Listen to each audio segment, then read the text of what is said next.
வணக்கம் நண்பர்களே. இது மகாபாரதம்.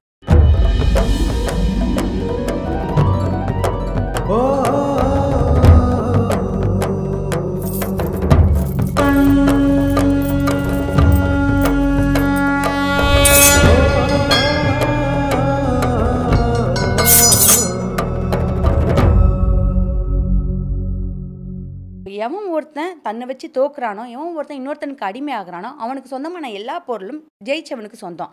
அப்படி பார்க்கும்போது துரியோதனனுக்கு தர்மர் அடிமை. அப்போ அவருக்கு சொந்தமான பாஞ்சாலியும் துரியோதனனுக்கு சொந்தம் தானே அப்படின்லாம் கர்ணன் பேசுகிறான். கர்ணன் தொடர்ந்து இவங்கள ஹியூமிலியேட் பண்ணுற மாதிரியே பேசிக்கிட்டு இருக்கான் இந்த சபையில் நடந்த விஷயங்கள் அத்தனையிலையுமே.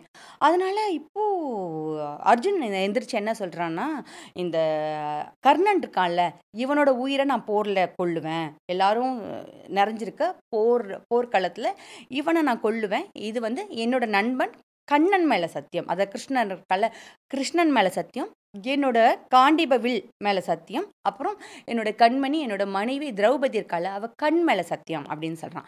ஏன்னா அர்ஜுனன் காண்டிபத்தின் மேலே சத்தியம் பண்ணி அதை நிறைவேற்றலைன்னா அவன் உயிரை விட்டுருவான். அதனால காண்டிபத்தின் மேலே சத்தியம் பண்ணுறான்.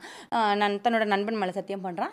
ஏன் தன்னோட மனைவி பாஞ்சாலினோட கண் மேலே சத்தியம் பண்ணுறான்னு இந்த விரிவுரையாளர்கள்லாம் சொல்லுவாங்கன்னா, இப்போ அவள் கோபமாக இருக்காள்ல, அப்படி பராசக்தி மாதிரி நின்றுக்கிட்டு இருக்காள்ல, அவள் கண்ணு நெருப்பு மாதிரி இருக்கான். நெருப்பு மேலே வச்சு சத்தியம் பண்ணுவோம்ல, நெருப்பு மேலே வச்சு பண்ணுற சத்தியங்கள் கண்டிப்பாக நிறைவேற்றப்படும் இல்லையா, அதனால அவளோட கண்ணு மேலே சத்தியம் பண்ணுறான் அப்படின்னு சொல்கிறாங்க. பாஞ்சாலியும் என்ன சொல்கிறான்னா, பாவி துச்சாதனன் சென்னீர் அந்த பால் துரியோதனன் ஆக்கே ரத்தம் மேவி இரண்டும் கலந்தே குழல் மீதினில் பூசி நறுனை குளித்தே சீவி குழல் முடிப்பேன் யான் இது செய்யும் முன்னே முடியேன்.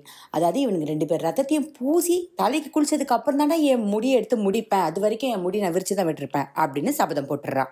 இப்போது நகுல சகாதவர்களும் சத்தியம் பண்ணுறாங்க. நகுலன் என்ன சொல்கிறான்னா, நான் சகுனியோட பசங்கள் எல்லாம் கொள்ளுவேன் அப்படின்னு சொல்கிறான். சகாதேவன் நான் சகுனியை கொள்ளுவேன்னு சொல்கிறேன். இப்படி ஆளுக்கு சொல்கிறாங்க. எல்லாரும் சபதம் பண்ணுறாங்க. அப்படி பார்த்தா நிறைய தீய சகுனங்கள் தோணுது. இப்போது நம்ம பழைய பட்டெல்லாம் பார்த்துருப்போம்ல, ஏதாவது ஒன்று நடக்குதுன்னா திடீர்னு இடி இடிக்கும், வானத்தில் மின்னல் வரும். அந்த மாதிரி எப்போவுமே இந்த மாதிரி தப்பாக ஏதோ நடக்குது அப்படின்னும் போது நிறைய தீய சகுனங்கள் உருவாகும். அப்போயும் அங்கே நிறைய தீய சகுனங்கள் உருவாகுது. புயல் அடிக்குது, காத்தடிக்குது, இடி இடிக்குது. இதெல்லாம் பார்த்தோன்னே திருதராஷ்டிரன் பயந்து போயிடுறாரு. அவர் இவ்வளோ நேரமுமே கண்ணு தெரியாது இல்லையா, ஆனாலும் ஆர்வமாக பக்கத்தில் கேட்டுக்கிட்டே இருக்காரு.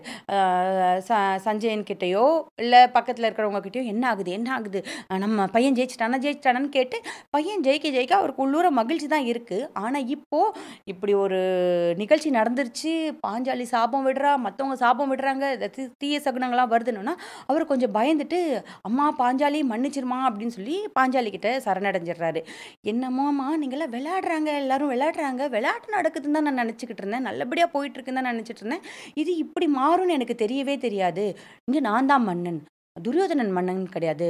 நான் உனக்கு வரம் தரேன், உனக்கு என்ன வரம் வேணும்னு கேளு, என்னென்ன வரம் வேணும்னாலும் கேளு, நான் தரேன் அப்படின்னு அவளை சமாதானப்படுத்துறதுக்கு இறங்குறாரு. உடனே அவள் என்ன கேட்குறா, எனக்கு வேற எந்த வரமும் வேணாம், எனக்கு தர்மர் அவரோட அடிமை தலையிலேருந்து வெளியில் வரணும் அப்படின்ற வரம் கேட்குறான். உடனே அவர் என்ன சொல்கிறாரு, அவ்வளோதானம்மா, அவன் தர்மன் அடிமை தலையிலேருந்து வெளியில் வந்துடுவான், அப்புறம் வேறு என்ன வேணும், என்னோட மற்ற 4 கணவர்களும் அவர்களோட அடிமை தலையிலேருந்து வெளியில் வரணும் அப்படின்னு. சரி, அந்த வரத்தையும் நான் கொடுக்குறேன், இன்னும் கேள்வி என்ன வேணும், எல்லாத்தையும் நான் கொடுக்குறேன், நீங்கள் தோத்தது எல்லாத்தையும் எடுத்துக்கோங்க அப்படின்னு. எனக்கு என் கணவர்கள் அடிமை தலையிலேருந்து வந்தால் போதும், அவங்க எல்லாத்தையும் ஜெயிச்சுக்குவாங்க. ஒரு சத்திரிய பெண், அரச குலத்தை சேர்ந்த பெண் 2 வரங்களுக்கு மேலே கேட்கக்கூடாது அப்படின்னு சொல்லிட்டு அங்கேருந்து கிளம்புறா. இவர் எல்லாத்தையும் கொடுத்து அனுப்பி வைக்கிறாரு அப்படின்றது தான் சொல்கிறாங்க. அப்போ 2 விதமாக இருக்குது. வில்லி பாரதத்தில் ஒன்று வரும், வியாச பாரதத்தில் ஒன்று வரும். வியாச பாரதத்தை பொறுத்த வரைக்கும் என்னென்னா, இவங்கெல்லாம் அங்கேருந்து கிளம்பி போயிடுவாங்க. கிளம்பி போயிட்ட உடனே துரியோதனுக்கு கோபம் வந்துடும். அவங்க அப்பா கிட்ட போயிட்டு, நீ எல்லாம் ஒரு அப்பனா, நீயா எனக்கு எதுவும் பண்ண மாட்டேன், நானாக கஷ்டப்பட்டு அவங்கள கூப்பிட்டு சூது விளையாடி அவங்கக்கிட்ட இருக்க எல்லா விஷயத்தையும் ஜெயிச்சிட்டேன், இது சாதாரணமாக நடக்கக்கூடிய விஷயமா, ஒரே நாளில் அவங்கள ஒன்றும் இல்லாமல் ஆக்கி நான் மாமன்னன் மாதிரி ஆயிட்டேன், ஆனால் அதை நீ மறுபடியும் ஒன்றும் இல்லாமல் ஆக்கிட்டியே, இது எப்படி சரியாகும், இப்போ அவங்க போகிறாங்க சும்மா இருப்பாங்கன்னு நினைக்கிறியா, என் மேலே பயங்கர கோபமாயிருப்பாங்க, உடனே படையை திரட்டுவாங்க, போருக்கு வருவாங்க, நான் அழிஞ்சேன் அப்படின்லாம் சொன்னோன்னா மறுபடியும் திருதராஷ்டிரனுக்கு பயம் வந்துடுது. அவனுக்கு தன்னோட பசங்களுடைய நன்மை மட்டும்தானே பெருசு, இப்போ என்ன பண்ணலாம் அப்படின்னு கேட்குறான். மறுபடியும் சரி நான் என்ன தான் பண்ணணும் சொல்லுப்பா அப்படின்னோடனே மறுபடியும் அவங்களை கூப்பிடு, மறுபடியும் நம்ம தாயம் விளையாடலாம் அப்படின்னு சொன்னோடனே காந்தாரி பக்கத்துல இருந்து இதுக்கு அனுமதி கொடுத்துடாதீங்க, கொடுத்தீங்கன்னா கொலநாசம் வந்துடும், வேணாம் அப்படின்னு சொன்னோடனே இப்போ ஒண்ணுமே பண்ண முடியாதுன்ற ஒரு ஒரு மனநிலைக்கு போயிருவாங்கல்ல. அப்படிப்பட்ட ஒரு மனநிலைக்கு திருதராஷ்டிரன் போயிடுறாரு. அவர் சொல்றாரு, "இதெல்லாம் என் கையில இல்லவே இல்ல. இனி என்ன நடக்கணுமோ நடக்கட்டும். மறுபடியும் நான் அனுமதி குடுக்குறேன்" அப்படின்னு சொல்லிட்டு, மறுபடியும் போறவங்கள திருப்பி கூப்பிடுறதுக்கு ஆட்கள அனுப்பி விடுறாங்க. இவங்க எல்லாம் போய்க்கிட்டே இருக்காங்க. பாண்டவர்கள், அப்புறம் திரௌபதி எல்லாரும் தேர்ல ஏறி அவங்க ஊர நோக்கி போயிட்டுருக்கும்போது, இவங்களால அனுப்பப்பட்ட தூதன் போய் மறுபடியும் உங்கள கூப்பிடுறாங்க அப்படின்னு சொன்ன உடனே, எதுக்கு கூப்பிடுறாங்க? இல்ல சூதாட தான் கூப்பிடுறாங்கன்னு தெரியுதுன்னோனே, தர்மர் தயங்குறாரு. மத்தவங்கலாம் போகாதீங்க அப்படின்னு சொல்றாங்க. ஆனாலும் தர்மர் வந்து பெரியவங்க கூப்பிட்டாங்க. கூப்பிட்டா நான் போய் தான் ஆகணும். அவங்க சூதாட சொன்னா ஆடி தான் ஆகணும். வேற வழி இல்ல. நான் வாக்கு குடுத்துருக்கேன். அப்படின்னு சொல்லிட்டு மறுபடியும் வராரு. மறுபடியும் வந்தவுடனே இப்போ திருதராஷ்டிரன் என்ன சொல்றாரு, "அப்பா ஒரே ஒரு தடவ கடைசியா சூதாடிடு. ஆ ஒண்ணும் இல்ல. உனக்கு இருக்கிற எல்லா பொருட்களையும் இவங்க திரும்ப தந்துடுவாங்களாம். ஒருவேளை நீ ஜெயிச்சேன்னா, உனக்கான எல்லா பொருட்களையும் இவங்களுக்கு சொந்தமான எல்லா பொருட்களையும் உனக்கு தந்துட்டு, இவங்க எல்லாம் காட்டுக்கு போயிருவாங்க. அப்படி இல்லாம நீ தோத்துட்டனா, அதே மாரி நீங்க எல்லாம் ஆல்ரெடி நீங்க தோத்து தான் போயிருக்கீங்க. ஸோ, இப்போ நீங்க பண்ண வேண்டியது என்னன்னா, நீங்க தோத்துட்டீங்கன்னா, நீங்கலாம் ஒரு 12 வருஷம் காட்டுல வாழணும். ஒரு 1 வருஷம் யாருக்கும் தெரியாம அஞ்ஞாதவாசம் வாழணும். இதுக்கு சம்மதிச்சு கடைசியா ஒரு தடவ சூதாடிடு. நீ நீ வெற்றி பெறதுக்கு நெறைய வாய்ப்புகள் இருக்கு அப்படின்னு திருதராஷ்டிரன் சொன்ன உடனே, வேற வழியே இல்லாம மறுபடியும் இவர் சூதாடத்துக்கு ஒத்துக்கிறாரு. சூதாடும்போது வழக்கம் போல தர்மர் தோத்து போயிடுறாரு. அவர் தோத்து போயிட்ட உடனே, இப்போ இவங்க எல்லாரும் காட்டுக்கு போகணும் அப்படின்னு முடிவாகுது. காட்டுக்கு போகணும்னு முடிவானவுடனே இந்த விஷயம் வந்து கௌரவர்களுடைய மனைவிகளுக்கு தெரியுது. அவங்க எல்லாருமே ரொம்ப வருத்தப்படுறாங்க, ரொம்ப கோவப்படுறாங்க. ஏன் இப்படி அநியாயம் பண்ணீங்கன்னு சொல்றாங்க. காந்தாரி என்ன சொல்றாங்க, நமக்கு அழிவு வந்துருச்சு, கண்டிப்பா அழிவு ஏற்பட போகுதுன்னு அவங்க புலம்புறாங்க. எல்லாருமே வருத்தப்படுறாங்க. இவங்க 5 பேரும் கிளம்பி, அதாவது காட்டுக்கு போக வேண்டிய உடைகள் உடுத்தி கிளம்புறாங்க. குந்தி தேவியை மட்டும் வீட்டில் இங்கேயே இருக்கட்டும் அப்படின்னு சொல்லி விட்டுட்டு இவங்க எல்லாரும் கிளம்பி போறாங்க. இப்போ திருதராஷ்டிரன் வந்து விதுரரை கூப்பிட்டு, என்ன நடக்குது, எல்லாரும் எப்படி போறாங்க, எல்லாரும் போயிட்டாங்களா அப்படிலாம் கேட்கும்போது, ஆமா எல்லாரும் கிளம்பி போறாங்க. தர்மர் வந்து தன்னோட முகத்தை துணியால மூடிக்கிட்டு போனாரு. அதாவது 13 வருஷம் கழிச்சு இங்க நடக்க போற கொடுமையை நான் பார்க்க விரும்பல அப்படின்ற மாதிரி, அதாவது எல்லாரும் செத்து கிடக்க போறாங்க, இந்த ஊர் சுடுகாடாக போது, அதை நான் பார்க்க விரும்பலன்ற மாதிரி அவர் முகத்தை மூடிக்கிட்டு போறாரு. அர்ஜுனன் வந்து மண்ணை வாரி அரைச்சிக்கிட்டு போறான். 13 வருஷம் கழிச்சு இங்க போர் நடக்கும். இப்போ எப்படி இந்த மண்ணு இங்க நிறையுதோ அது மாதிரி என்னோட வில் அம்புகளால எல்லாரையும் நிறைச்சு நான் கொள்ளுவேன் அப்படின்னு அவன் கோவமா போறான். இதே மாதிரி தான் பீமன் வந்து தன்னோட கதாயுதத்தை அடிச்சுக்கிட்டே போகிறான். நகுல சகாதேவர்கள் வந்து மூஞ்சியில் கரியை பூசிக்கிட்டு மண்ணை பூசிக்கிட்டு போகிறாங்க. இந்த மாதிரி தான் இங்கே இருக்கிறவங்கலாம் மண்ணை பூசிக்கிட்டு கரியை பூசிக்கிட்டு அழுக போகிறாங்கன்ற மாதிரி போகிறாங்க. பாஞ்சாலி அவளோட கூந்தலை பயங்கரமாக விரிச்சுக்கிட்டு போகிறா. 13 வருஷம் கழிச்சு இங்கே இருக்கிற ஒவ்வொரு பொண்ணும் தன்னோட கணவன் இறந்துட்டான் அப்படின்னு சொல்லிட்டு இப்படி தான் முடியை விரிச்சு விட்டுட்டு கதறி அழ போகிறாங்க அப்படின்றதுக்கு அடையாளமாக அவள் அப்படி போகிறா. தௌமியர் இருக்கார் இல்லையா, இவங்க குலகுரு, அவரும் இவங்களோட தான் போகிறாரு. இந்த தௌமியர் யாருன்னு பார்த்தீங்கன்னா, இவங்க கூட இருப்பாங்க. நான் ஏற்கனவே சொல்லியிருப்பேன் இல்லையா, இவங்க எல்லாம் பாஞ்சாலியை கல்யாணம் பண்ணிக்க வரும்போது நடுவில் ஒரு கந்தர்வனை சந்திச்சு ஒரு சண்டை நடக்கும். அப்புறம் 2 பேரும் நண்பர்கள் ஆயிடுவாங்க, அர்ஜுனனும் அந்த கந்தர்வனும்னு. அந்த கந்தர்வன் சொல்லியிருப்பான், எப்போவுமே நீங்கள் வந்து ஒரு குலகுரு ஒரு புரோகிதரை வச்சுக்கணும், அப்படி வச்சுக்கிட்டா உங்களுக்கு நன்மை அப்படின்னு சொல்லும்போது, இவங்க தௌமியர்கிட்ட போயிட்டு எங்களுக்கு குலகுருவா இருங்கன்னு கேட்டிருப்பாரு. அதுலேருந்து அவர் இவங்க குலகுருவா புரோகிதரா இவங்க கூடயே இருப்பார். அவரும் இப்போ இவங்களோட காட்டுக்கு போகிறாரு. அவர் யமனுக்கான மந்திரங்களை ஒப்பிச்சுக்கிட்டே போறாராம். எதுக்கு அவர் அப்படி பண்றாருன்னா, 13 வருஷம் கழிச்சு எல்லாம் செத்து போயிருப்பானுங்க, அப்போ அந்த மந்திரம் தேவைப்படும், அப்போ நான் மறந்துடக்கூடாது அப்படின்றதுக்காக அவர் இப்போ அதை வந்து சொல்லிக்கிட்டே போறாரு அப்படின்லாம் விதுரர் சொன்ன உடனே திருதராஷ்டிரனுக்கு ரொம்ப வருத்தம் ஆயிடுது. இப்போ அந்த இடத்துக்கு நாரதர் வரார். நாரதர் வந்துட்டு எல்லாரையும் பார்த்து பேசுகிறாரு. பெரிய தப்பு பண்ணிட்டீங்க, 14 வருஷம் கழித்து போர் வரும், அந்த போரில் பீமனும் அர்ஜுனனும் உங்கள் எல்லாரையும் கொன்றுவான் அப்படின்னு சொல்லிட்டு அவர் அங்கேருந்து கிளம்பிடுறாரு. இப்போது உடனே துரியோதனனுக்கு பயம் வரும்ல. துரியோதனன், கண்ணன், சகுனி எல்லாருமே வந்து நேராக என்னடா பண்ணலாம், நம்ம சைடு யார் இருக்கா, துரோணர் இருக்காரு, அவர்கிட்ட போவோம்னு சொல்லி துரோணர்கிட்ட போயிட்டு இந்த மாதிரி நாரதர் வந்தார், போர் வரும்னு சொல்லிட்டாரு. அதனால 13 வருஷம் கழிச்சு 14வது வருஷத்தில் போர் வரும்போது நீங்கள் எங்கள் பக்கம் இருந்து எங்களுக்கு ஜெயிச்சு கொடுக்கணும் அப்படின்னு சொன்னோன்னே துரோணர் என்ன சொல்கிறாரு, நான் இங்கே தான் உங்கள் கூட தான் இருப்பேன், உங்களோட தான் இருப்பேன், ஆனால் வெற்றின்றது கண்டிப்பாக அவங்க பக்கம் தான் வரும், ஆனால் நான் சாகிற வரைக்கும் உங்களுக்கான எல்லா வேலைகளும் செய்வேன், உயிரை கொடுத்து நீங்கள் ஜெயிக்கிறதுக்காக உதவுவேன் அப்படின்லாம் சொல்கிறாரு. இந்த மாதிரியான ஒரு சூழ்நிலையில் சபா பருவம் முடியுது. இப்போ அடுத்து வனப்பருவம். இவங்க 5 பேரும் கிளம்புறாங்களா, எல்லாரும் கிளம்பி வரும்போது ஊர் மக்கள் எல்லாரும் இவங்க பின்னாடியே அழுதுகிட்டே வராங்க. நாங்களும் உங்க கூட வரோம், நாங்களும் உங்க கூட வரோம்னு அழுதவுடனே தர்மர் என்ன பண்றாரு, திரும்பி எல்லாரையும் பார்த்து, நாங்க ரொம்ப வருத்தத்துல இருக்கோம், வருத்தத்துல போறோம். நீங்களும் எங்களோட வந்து வருத்தப்பட வேணாம். நீங்களும் என்னோட வந்து என்ன இன்னும் வருத்தப்பட வைக்காதீங்க. ஏன்னா உங்க யாரையும் பார்த்துக்கக்கூடிய அளவுல நான் இல்ல. அதனால எல்லாரும் இங்க இருங்க. எங்க அம்மா இங்க தான் இருக்காங்க. இந்த ஊர்ல தான் இருக்காங்க. நான் ரொம்ப மதிக்கிற பீஷ்மர், விதுரர் மாதிரியான ஆட்கள் இங்க தான் இருக்காங்க. எங்க பெரியப்பா திருதராஷ்டிரனும் காந்தாரி அம்மாவும் இங்கே தான் இருக்காங்க. அதனால நீங்களாம் இங்கே இருந்து அவங்கள பார்த்துக்கோங்க அப்படின்னு சொல்லிட்டு கிளம்புறாரு. அப்படியும் சில வேலையாட்களும் ஒரு சில அந்தணர்களும் இவங்களோட போகிறாங்க. அவங்க எல்லாரோடையும் இவர் கங்கை கரைக்கிட்ட போய் நிற்கிறாரு. அன்றைக்கி அங்கேயே குளிச்சுட்டு அங்கே படுக்கிறாங்க. மறுநாள் காட்டுக்குள்ளே போகலாம் அப்படின்னு முடிவு பண்ணி காட்டுக்குள்ளே வராங்க. ஒரு சில அந்தணர்கள் இவங்க கூடவே வந்துடுறாங்க. வந்தவங்க காலையில் எழுந்து பிச்சை எடுத்து தானே உண்வாங்க அந்தணர்கள். அப்படி பிச்சை பாத்திரத்தோட தர்மர் முன்னாடி நின்னவுடனே தர்மர் பதறிடுறாரு.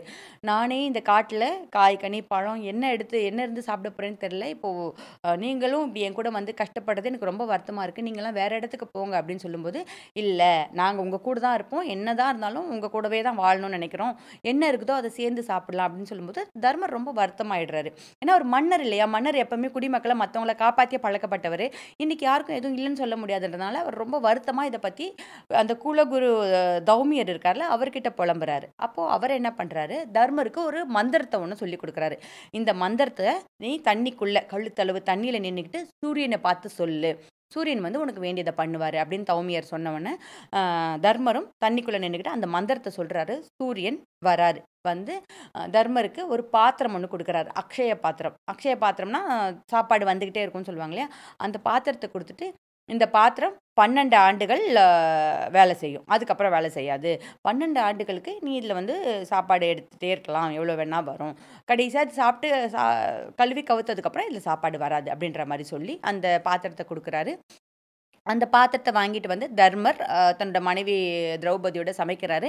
இவங்க என்ன சமைக்கிறாங்களோ அது அந்த பாத்திரத்தில் பெருகிக்கிட்டே இருக்கு. எல்லாருக்கும் சாப்பாடு கொடுக்குறாங்க. கடைசியாக வந்து தர்மரும் பாஞ்சாலியும் சாப்பிட்டு முடிக்கிறாங்க. இந்த மாதிரி இவங்க வாழ்ந்துக்கிட்டு இருக்காங்க. இப்போ இவங்க காட்டுக்கு போயிட்டாங்கன்னு தெரிஞ்ச உடனே ஒரு வருத்தம் திருதராஷ்டிரனுக்கு இருந்துக்கிட்டே இருக்கு. ஐயோ தன்னோட தம்பி பிள்ளைங்க என்னதான் இருந்தாலும் பாண்டு பிள்ளைங்க இல்லையா, தன்னோட பிள்ளைங்க மாதிரி வளர்த்தவன் பாண்டு ரொம்ப பிடிக்கும் திருதராஷ்டிரனுக்கு. அதனால வந்து என்ன ஆச்சு ஏதாச்சு அவங்க நல்லா இருக்காங்களா இல்லையான்னு தெரிஞ்சுக்கணும்னா உடனே இந்த மாதிரி விஷயங்கள்லாம் யார்கிட்ட கேட்பாரு, திருதராஷ்டிரன் விதுரர்கிட்ட கேட்பாரு இல்லையா. உடனே போய் விதுரனை கூட்டிட்டு வாங்கன்னு ஆள் விட்டு அனுப்புறாரு. விதுரன் வராரு.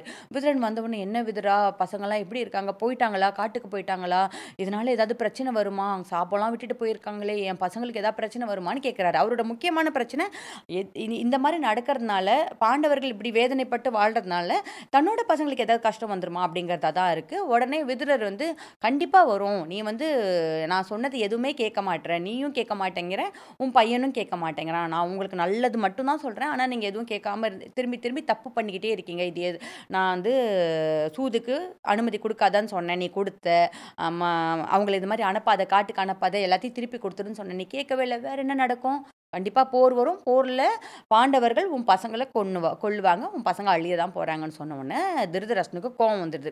நல்ல மனசோடு தான் கூப்பிட்டு திருதராஷ்டிரன் பேசுகிறான். ஐயோ பாவம் என் தம்பி பசங்க என்ன பண்ணுறாங்க ஏது பண்ணுறாங்கன்னு இப்படி புலம்பும் போது என்ன எதிர்பார்த்துருப்பாரு திருதராஷ்டிரன், விதுரன் வருவான், நமக்கு ஆறுதல் சொல்லுவான், இப்போ ஒன்றும் பிரச்சனை இல்லை, எல்லாம் நல்லபடியாக நடக்கும்னு ஏதாவது சொல்லுவான்னு எதிர்பார்த்து நின்னவருக்கு, ஆமாம் ஆமாம் கண்டிப்பாக அழிய தான் போகிறீங்க, நீயும் உன் பிள்ளைங்களும் அழிய தான் போகிறீங்கன்னு விதுரர் சொன்னதை ஒத்துக்கவே முடியல. அவர் என்ன சொல்கிறாரு, என் பிள்ளை சொன்னது சரிதான், நீ ரொம்ப கேவலமானவன், உனக்கு என் பிள்ளைங்களை பிடிக்கவே பிடிக்காது, உனக்கு எப்போவுமே வந்து பாண்டு பசங்க மேலே மட்டும்தான் பாசம், உன்னோட நான் இவ்வளோ நாள் வாழ்ந்தேன், உன்னை போய் என் உயிர் தம்பி தம்பின்னு வச்சுட்டு இருந்தேனே, தயவுசெய்து மூஞ்சிலே முழிக்காத, இந்த அரண்மனை விட்டே போயிடு அப்படின்னு சொன்னோன்னே விதுரர் என்ன சொல்கிறாரு, எனக்கும் கூட போகணும் தான் ஆசை, எனக்கும் தர்மத்தின் பக்கத்தில் இருக்கணும் தான் ஆசை, ஆனால் உன் மேலே வச்ச பாசத்தின் காரணமாக தான் நான் உன் கூட இருந்தேன், இப்போ நீயே சொல்லிட்டதால நான் கிளம்புறேன் நன்றின்னு கிளம்பிடுறாரு. இப்போ அவர் கிளம்பி போனதுக்கப்புறம் திருதராஷ்டிரனுக்கு ஒரே குழப்பம், இவன் போயிருப்பானா, என்ன ஆயிருக்கும், அவங்க பக்கம் போய் சேர்ந்துட்டானா என்ன பண்ணுறது, ஐயோ பாண்டவர்களோட பலம் இன்னும் அதிகம் ஆகிடுமே, என்னதான் இருந்தாலும் விதுரர் நல்லவர், அவர் வந்து தர்மர் இருக்கார்ல, அதாவது தர்மர்னா தர்ம தேவதைன்னு யார் சொல்லுவோம், யமனை சொல்லுவோம்ல, யமனுடைய மறு உருவம், அவருடைய மறுபிறப்புன்னு தான் சொல்லியிருப்பாங்க. ஸோ அப்படிப்பட்ட ஒருத்தர் மறுபடியும் பாண்டவர்கள் பக்கம் சேர்ந்துட்டா அவங்களுக்கு இன்னும் நல்லது நடந்துருமே அப்படின்றதுனால ஒரு மாதிரி குழம்பி தவிச்சு மறுபடியும் சஞ்சயனை கூப்பிட்டு விடுறான். சஞ்சயனை கூப்பிட்டு போய் விதுரனை கூட்டிட்டு வா அப்படின்னோடனே விதுரரை போய் பார்க்குறாங்க. விதுரர் இல்லை. விதுரர் இங்கே கிளம்பி பாண்டவர்களை பார்க்க காமியகவனம் வந்துடுறாரு. உடனே வந்து திருதராஷ்டிரன்கிட்ட போயிட்டு இந்த மாதிரி காமியகவனம் போயிட்டாரு, விதுரர் இல்லை அப்படின்னு சொன்ன உடனே பதறிடுறாரு. சஞ்சயா நீ உடனே போ, நான் வந்து என் தம்பி இல்லாமல் வாழவே மாட்டேன், எனக்கு என்னால் எதுவுமே பண்ண முடியல, உடனே நீ விதுரனை கூட்டிட்டு வா அப்படின்னு சொன்னோன்னே விதுரர் சஞ்சயன் வந்து விதுரரை கூப்பிடறதுக்கு கிளம்புறாரு. இப்போ விதுரர் போறாரு இல்லையா, விதுரர் காட்டுக்கு போறாரு. காட்டுக்கு போய் பாண்டவர்களை சந்திக்க போறாரு. தூரத்தில் விதுரர் வர்றதை பார்த்த உடனே பாண்டவர்கள் எல்லாரும் பார்க்குறாங்க. இப்போ அவங்களுக்குள்ள ஒரு பயம் வருது. தர்மர் சொல்றாரு, ஐயோ என்னது இது, நம்மளுடைய அவங்கவுங்க ஆயுதங்களை எடுத்துட்டு வந்திருக்காங்க, சில பொருட்களை எடுத்துட்டு வந்திருக்காங்க, இதெல்லாம் மறுபடியும் சூதா வச்சு ஆடுறதுக்கு நம்மளை கூப்பிட போறாங்களோ அப்படின்னு தர்மர் பயப்படுறாரு. மற்றவங்களும் வந்துட்டு இருந்தாலும் இருக்கலாம், துரியோதனன் ரொம்ப மோசமானவன், அவன் அப்படி சொல்லிவிட்டு இருக்கிறதுக்கு கூட வாய்ப்பு இருக்கு அப்படின்னு இவரோட வருகையை எல்லாரும் பயமா எதிர்பார்த்து காத்துட்டு இருக்கும்போது அவர் வந்து இவங்க எல்லாரையும் கட்டிப்பிடிச்சு நல்லா இருக்கீங்களா என்ன ஏதுன்னு சொல்லிட்டு நான் இனிமே உங்க கூட தான்ப்பா இருக்க போறேன் அப்படின்னு என்ன ஆச்சு அப்படின்னு தர்மர் கேட்கிறாரு. துரியோதனன் ரொம்ப மோசமா நடந்துக்கிறான், அவங்க அப்பா திருதராஷ்டிரன் சொன்ன பேச்சு எதுவும் கேட்க மாட்டேங்கிறாரு, அவங்க கூட இருக்க வேணாம், நான் அவங்க கூட இருக்கிறதுக்காக வந்துட்டேன், எப்பவும் நான் அவங்களுக்கு சொல்றது தான், ஆனால் அவங்க கேட்க மாட்டேன்றாங்க, அதான் போதும்னு ஆயிடுச்சுப்பா, நான் இனிமேல் அங்கே போகவே போகிறதில்ல அப்படின்லாம் இவங்க பேசிக்கிட்டே இருக்கும்போது சஞ்சயன் பின்னாடியே வந்துடுறாரு. சஞ்சயன் வந்த உடனே விதுரர் என்ன கேட்குறாரு, முதல் கேள்வி, திருதராஷ்டிரன் எப்படி இருக்கான் அப்படின்னு கேட்குறாரு. உடனே சஞ்சயன், திருதராஷ்டிரன் நல்லா இல்லை, நீங்கள் இல்லாமல் ரொம்ப வருத்தத்தில் இருக்காரு, நீங்கள் வரலன்னா அவர் செத்து கூட போயிடுவார், நீங்கள் எப்படி அவர் விட்டு பிரிஞ்சு வரலாம், அவருக்கு நீங்கள் தானே கண்ணு மாதிரி அப்படின்னு சொன்ன உடனே விதுரர் பதறிடுறாரு. அவருக்கு தன்னோட அண்ணன் மேலே ரொம்ப பாசம், அதுவும் கண்ணு இல்லைன்றதுனால அவருக்கு அவங்க மேலே அவர் மேலே ரொம்ப அன்பு. இப்போ எப்படி அவருக்கு பாண்டவர்கள் மேலே ரொம்ப அன்பு, பாவம் இவங்க ரொம்ப கஷ்டப்படுறாங்க, இந்த பசங்களுக்கு சரியான நியதி கிடைக்க மாட்டேங்குது, திருதராஷ்டிரன் இருக்கான் துரியோதனனுக்கு, ஆனால் அப்பா இல்லாத பிள்ளைங்க, இந்த மாதிரி ஒரு பாசம் இருக்குல்ல, அது மாதிரி கண் இல்லாத அண்ணன் அப்படிங்கிறதுனால திருதராஷ்டிரன் மேலே விதுரருக்கு எப்பவுமே ஒரு பாசம். அண்ணன் தன்னை நினச்சி வருத்தத்தில் இருக்கான்னு சொன்னோன்னா அவர் தர்மர்கிட்ட, இல்லை தர்மா நான் போகணும், எங்கள் அண்ணனுக்கு நான் தான் எல்லாமே, அவனுக்கு நான் தான் கண், அவனுக்கு நல்லது எது கெட்டது எதுன்னு சொல்லி கொடுக்க நான் போயே ஆகணும், நான் கிளம்புறேன் அப்படின்னு சொல்லி உடனடியாக சஞ்சயன் கூட கிளம்பி வந்துடுறாரு. இப்போ இவர் கிளம்பி மறுபடியும் ஊருக்கு வந்துட்டாரு அப்படின்னு தெரிஞ்ச உடனே துரியோதனனுக்கு கவலையாயிடுது.